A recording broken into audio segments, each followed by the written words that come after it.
नमस्कार दोस्तों, मैं रवि कुमार सिंह। आप देख रहे हैं आरबी न्यूज नेटवर्क। हम आज इतिहास के उस पन्ने को पलटने जा रहे हैं जिसे शायद सत्ता के गलियारों में जानबूझकर दबा दिया गया। जब भी हम गांधी परिवार का नाम सुनते हैं तो इंदिरा गांधी, राजीव गांधी या राहुल गांधी का चेहरा सामने आता है। लेकिन आज हम बात करेंगे एक ऐसे शख्स की जो इस परिवार का हिस्सा था, लेकिन जब देश के हितों की बात आई तो उसने अपने ससुर यानी देश के पहले प्रधानमंत्री पंडित जवाहरलाल नेहरू की सरकार हिलाकर रख दिया। हम बात कर रहे हैं भारत के पहले और सबसे बेबाक फिरोज गांधी की। आइए जानते हैं इनके धर्म, जाति और जीवन की पूरी सनसनीखेज की कहानी। फिरोज गांधी का धर्म और जाति क्या था? पूरा सच सोशल मीडिया पर अक्सर फिरोज गांधी के धर्म और जाति को लेकर तरह तरह की अफवाहें फैलाई जाती हैं, लेकिन सरकारी और ऐतिहासिक दस्तावेज का सच बिल्कुल साफ नहीं है। धर्म: फिरोज गांधी का जन्म एक फारसी परिवार में हुआ था। जाति: समुदाय जोरोस्ट्रियन धर्म का पालन करता है, जिसमें हिंदू धर्म की तरह पारंपरिक जाति व्यवस्था नहीं होती। वे गुजराती मूल के पारसी थे। नाम का सच: उनका मूल पारसी नाम फिरोज जहांगीर घाड़ी था। उनके जहांगीर फरीदून घाटी एक मरीन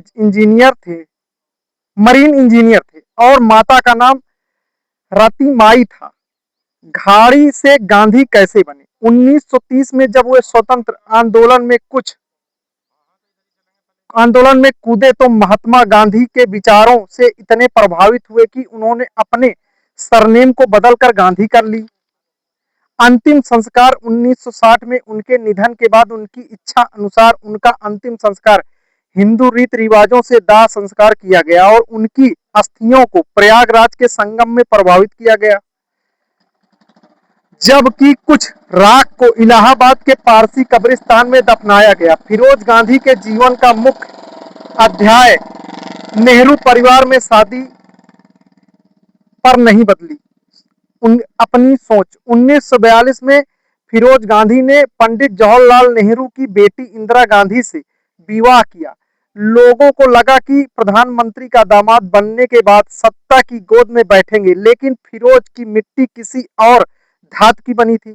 संसद में वो अपनी ही सरकार के खिलाफ सबसे बड़े बागी 1952 में रायबरेली से सांसद चुने जाते हैं। फिरोज गांधी ने अपनी ही पार्टी कांग्रेस और ससुर नेहरू की सरकार की कमियों को उजागर करना शुरू कर दिया। संसद में जब वो खड़े होते थे तो मंत्रियों के पसीने छूट जाते थे। आजाद भारत का पहला सबसे घोटाला मुंदड़ा कांड साल 1957 में फिरोज गांधी ने संसद में एलआईसी और व्यापारी हरिदास मुंदड़ा के बीच हुआ मुंदड़ा घोटाले के सबूत रखे। इस खुलासे से ऐसा भूचाल आया कि नेहरू सरकार के मंत्री टीटी कृष्ण मंचारी को इस्तीफा देना पड़ा। यह स्वतंत्र भारत के इतिहास का पहला ऐसा मौका था जब किसी सांसद ने भ्रष्टाचार का पर्दाफाश करके मंत्री की कुर्सी छीन ली।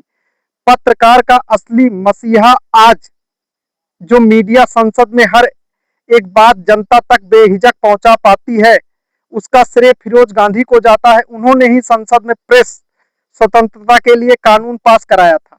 एक निडर और सफर का असमय अंत: मात्र 47 वर्ष की आयु में 8 सितंबर 1960 के दिल का दौरा पड़ने से शेर-ए-दिल नेता का निधन हो गया। फिरोज गांधी किसी पारसी या किसी परिवार के दामाद भर नहीं थे। वे विपक्ष, पत्रकारिता, अभ्यम, साहस और राजनीतिक ईमानदार और एक ऐसा प्रतीक थे जिसे आज भी राजनीति में शिद्दत से तलाशा जाता है। वे नेहरू के दामाद थे, लेकिन उनसे बड़े वे इस देश की जनता की निष्पक्ष आवाज थे। दोस्तों, फिरोज गांधी के इस सच और उनकी निडर राजनीति पर आपकी क्या राय है? कमेंट में जरूर बताएं। देश और दुनिया की ऐसी बेबाक खबरों के लिए देखते रहें आरबी न्यूज नेटवर्क और हमारे इस फेसबुक चैनल को फॉलो करें और यूट्यूब चैनल को सब्सक्राइब करें। धन्यवाद। मैं रवि कुमार सिंह।